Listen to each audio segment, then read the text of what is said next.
Hey, what's up guys? Welcome back to another update of my Canadian dividend investing portfolio series. So if you're new to the channel, what I do here is I'm just buying and selling Canadian dividend paying stocks, all on the Toronto Stock Exchange using Wealthsimple Trade as my broker and tracking everything in this custom Google sheet that I made to get a better idea of my portfolio's performance over time.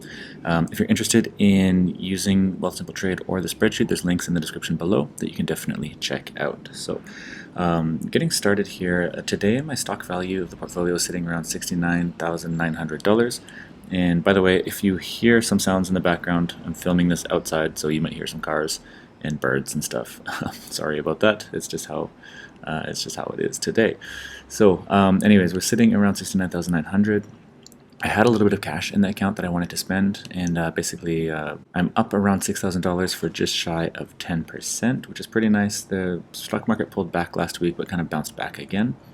And basically we're looking at an average yield here of just under 4% for my dividend yield. So that's basically the weighted average of all of my dividends in the portfolio. So pretty much if you multiply that by the stock value, you're going to be seeing $2,700 per year in passive income from dividends, or about $227 per month.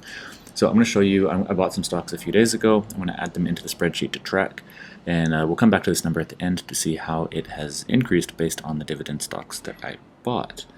I guess let's jump into the portfolio, take a look here at how everything is doing.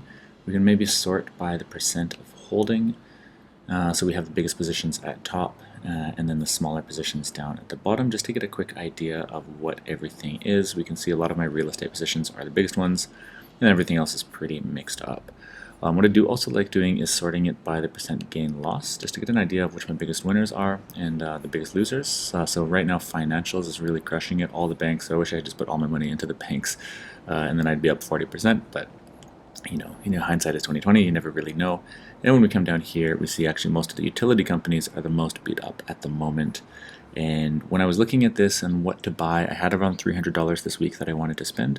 And this one caught my eye, Interjex. This was a very small percentage of my portfolio, and actually a few days ago when I bought them they were even more beat up, but it has been like 2 days or something since I bought them and this has increased. But what I was really trying to do was reduce my average price when adding to this position, and I did that because I actually bought some shares at a price of $18.50, and even since then the price has increased, so my loss has decreased. It's gone towards the positive direction. So let's actually maybe take a look in Wealthsimple Trade. And I think I'll just jump into the activity tab so you can see what I did.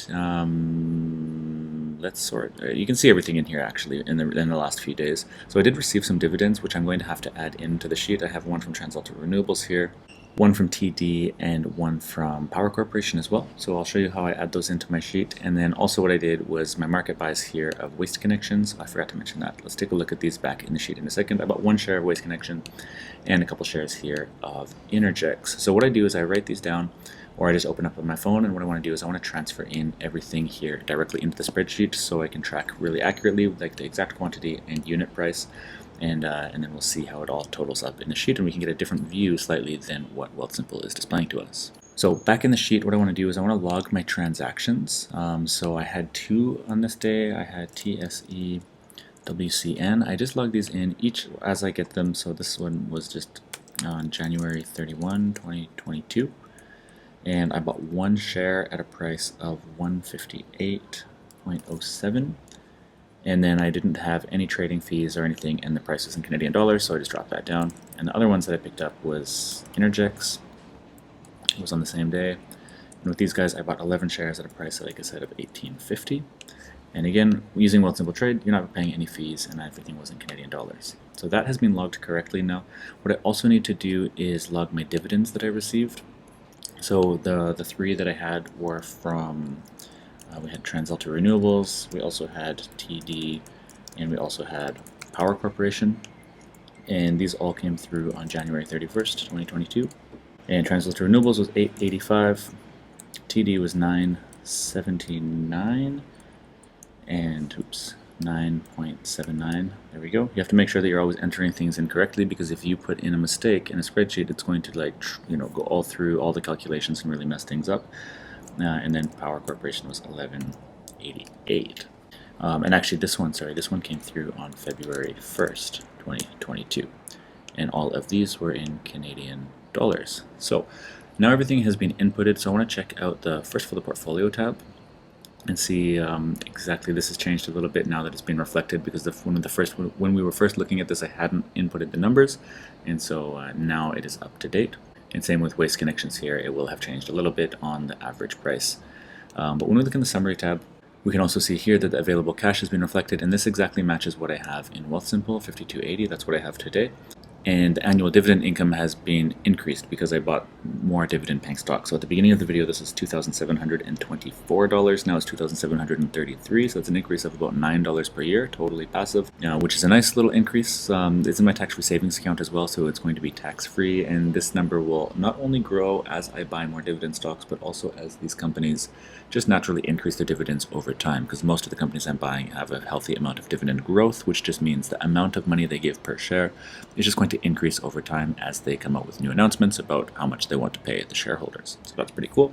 The last thing to do here as well is you notice here that this number has increased. At the beginning of the video it was just I don't know, just under $300. So this is cool. This is the best month that I've had yet, which is awesome to always see these increasing. And I also did log one from February, so I'm going to have to add in a column here. So I just come down, scroll down a little bit, and I will just drag all of this down, and it should update properly. I think here I just have to increment this to be February 1st, like that. And when we come up here, now we have a new column for February, and we can see here that I do have that one single dividend in there, and now all dividends that I receive moving forward are going to be going into the February column. And I know it's not going to be the record month, because usually every 3 months I have a big payment and then followed by 2 small ones. So February will be a little bit underwhelming to me. It'll be below my average income, but just like January was way above my average income. It's literally just this number divided by 12, and you can see here that there's a bit of variation, but we can see that as long as it's growing, it's going in the right direction. So anyways guys, if you watched this video, thanks a lot. I hope you find this interesting, and definitely leave a comment down below. I'm actually really curious if what you did last week when all of the prices were low. Did you load up? Did you hold? Did you sell? I'd be really interested. I'm actually wishing I bought more, but I was kind of going into it cautiously, expecting the markets to dip further in a longer time span, so I only put in a little bit of money last week, but it's okay. I think in the long term, 20, 30 years from now, I won't care what happened next week whatsoever. So guys, that's it. I'm going to sign off, and I will see you down in the comments and in the next video.